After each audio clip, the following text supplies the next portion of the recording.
Synapse. Synapse basically junction है between the nerves, between the neurons, ठीक है, between the neuron and the effector cell. जो junction होती है उसको हम साइनैप्स कहते हैं, ठीक है. अब साइनैप्स के 3 पार्ट, एक होता है प्री साइनेप्टिक पार्ट, एक होता है पोस्ट साइनेप्टिक पार्ट, और बीच में आती है साइनेप्टिक क्लेफ्ट. बहुत इंपॉर्टेंट चीज़ें हैं ये.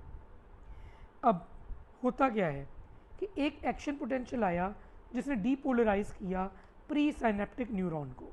उसकी वजह से कैल्शियम चैनल्स होते हैं ओपन और कैल्शियम रश इन करता है. कैल्शियम जब रश इन करता है उसकी वजह से जो आपके वेजिकल्स होते हैं, साइनेप्टिक वेजिकल्स, जिसके अंदर आपका न्यूरोट्रांसमीटर होता है, उनकी होती है एक्सोसाइटोसिस. पहले वो मर्ज करते हैं with the presynaptic membrane और वो एक्सोसाइटोसिस कर देते हैं न्यूरोट्रांसमीटर की. अब जो न्यूरोट्रांसमीटर है वो रिसेप्टर के साथ बाइंड करता है और आगे वो एक्शन करवाता है. अब इसमें इंपॉर्टेंट चीज़ क्या है कि जो आपके न्यूरोट्रांसमीटर्स हैं वो 2 तरह के हैं. एक आ जाते हैं एक्साइटेटरी और एक आ जाते हैं इनहिबिटरी. जो एक्साइटेटरी न्यूरोट्रांसमीटर्स होते हैं वो क्या करते हैं कि वो जो पोस्ट साइनेप्टिक मेम्ब्रेन होती है ये वाली एक्साइटेटरी हैं तो ये उसको डीपोलराइज कर देती है, जबकि जो इनहिबिटरी हैं वो पोस्ट साइनेप्टिक मेम्ब्रेन को हाइपर पोलराइज कर देते हैं. ठीक है. अब हमारे पास 2 तरह की ट्रांसमिशंस आती हैं. एक आती है कोलिनर्जिक, एक आती है नॉन एड्रिनर्जिक. कोलिनर्जिक का मतलब है कि इसमें जो मेजर न्यूरोट्रांसमीटर इन्वॉल्व है वो है एसिटाइल कोलिन, और नॉन एड्रिनर्जिक का मतलब है कि इसके अंदर जो मेजर न्यूरोट्रांसमीटर इन्वॉल्व है वो है नॉर एड्रीनलिन. ठीक है. अब पहले कोलिनर्जिक ट्रांसमिशन की तरफ चलेंगे, इसकी डिटेल्स बताऊंगा और बताऊंगा क्या चीज़ इसे इनहिबिट कर रही है. देखिए, सबसे पहले जो चीज़ आपने याद रखनी है ना वो ये है कि कोलिनर्जिक ट्रांसमिशन में जो अपटेक है पहले कोलिन का होता है into the pre synaptic neuron, और जो कोलिन का अपटेक है वो एक चीज़ जो है वो रोक सकती है. वो चीज़ क्या है? वो चीज़ है आपके पास हेमीकोलिनियम. हेमीकोलिनियम रीअपटेक रोक देगी जिसकी वजह से एसिटाइल कोलिन कम बनेगा. एक चीज़. दूसरी चीज़ जो आपने याद रखनी है कि कोलिन और एसिटाइल को ये मिलकर एसिटाइल कोलिन बना रहे हैं. अब ये जो बना रहे हैं इसके लिए एक एंजाइम रिक्वायर्ड होता है. एंजाइम का नाम बहुत इंपॉर्टेंट है. एंजाइम है आपके पास कोलिन एसिटाइल ट्रांसफरेज. ये कोलिन एसिटाइल ट्रांसफरेज नाम आपने अच्छे तरीके से याद रखना है. इससे बनता है एसिटाइल कोलिन और वो फिर वेसिकल्स में चला जाता है.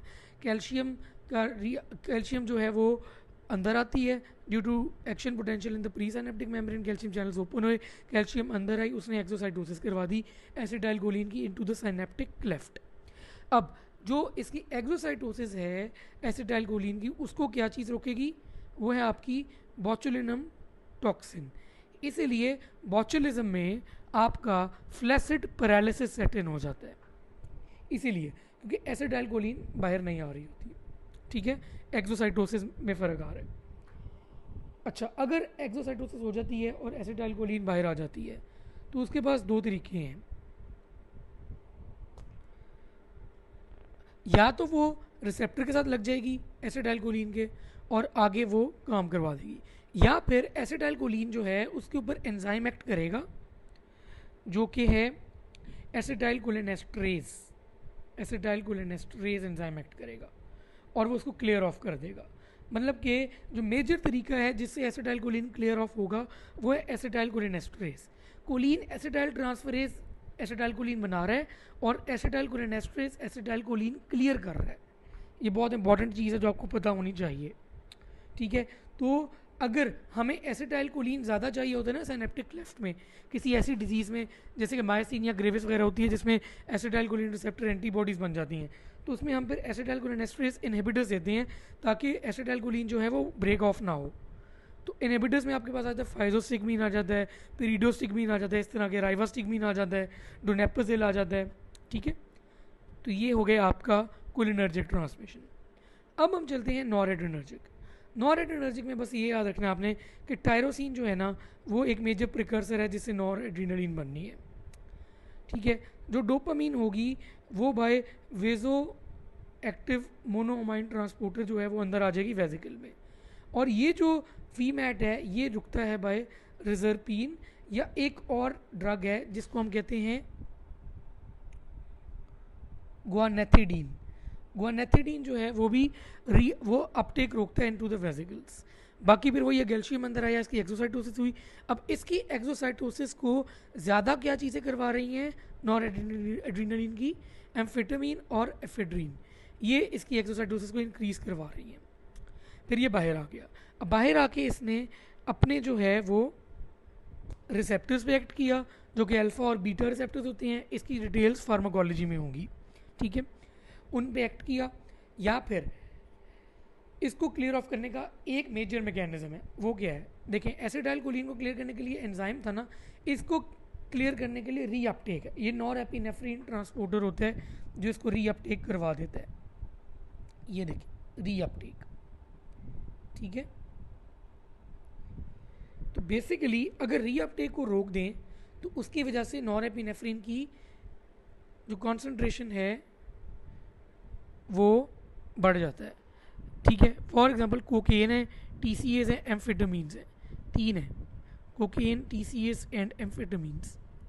ये तीनों चीज़ें नॉरएपिनेफ्रिन ट्रांसपोर्टर को ब्लॉक करती हैं जिसकी वजह से नॉरएपिनेफ्रिन की कॉन्सेंट्रेशन बढ़ जाती है। बाकी एक ये नेगेटिव फीडबैक करवाता है bye acting on alpha 2 receptors, वो फिर इनहिबिट करते हैं इसकी एक्सोसाइटोसिस को। ये हो गई आपकी ओवरऑल जो ट्रांसमिशन की आपको डिटेल्स पता होनी चाहिए थी। मैं एक दफ़ा फटाफट रिकैप कर देता हूँ इसको।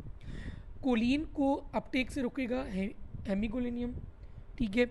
उसके बाद कोलिन एसिटाइल ट्रांसफरेज जो है वो एसिटाइल कोलिन बनाएगा, एसिटाइल कोलिन बाहर आएगा, ठीक है, उसको रोकेगा बोtulinum टॉक्सिन, बाहर आके उसको ब्रेक डाउन करता है एसिटाइल कोलिन एस्ट्रेज, जिसको इनहिबिट करेंगे एसिटाइल कोलिन एस्ट्रेज इनहिबिटर्स। उधर टायरोसिन जो है वो अंदर आएगा, ठीक है, और वो अल्टीमेटली डोपामीन बनाएगा, ठीक है। डोपामीन जो है उसके वो वीमैट के थ्रू आएगा इनटू द वेसिकल्स, ठीक है। और जो वेसिकल्स में लाने से जो चीज़ रुकेगी वो है रिसर्पिन और गुआनेथिडीन।